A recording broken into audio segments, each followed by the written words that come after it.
Hello and welcome back to another of my episodes of PS Crafty DIY. Today I'd like to show you how I made this Darth Vader PPE holder out of scrap material lying around my workshop.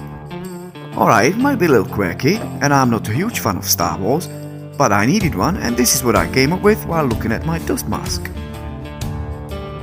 It fits anywhere onto my French cleat holder I've built, which has completely transformed my DIY workspace, and now everything's to hand. It actually improved my workflow as well.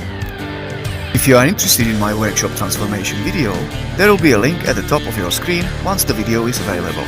Please consider subscribing so you don't miss anything. Now let's move on to the build, shall we? Enjoy the ride.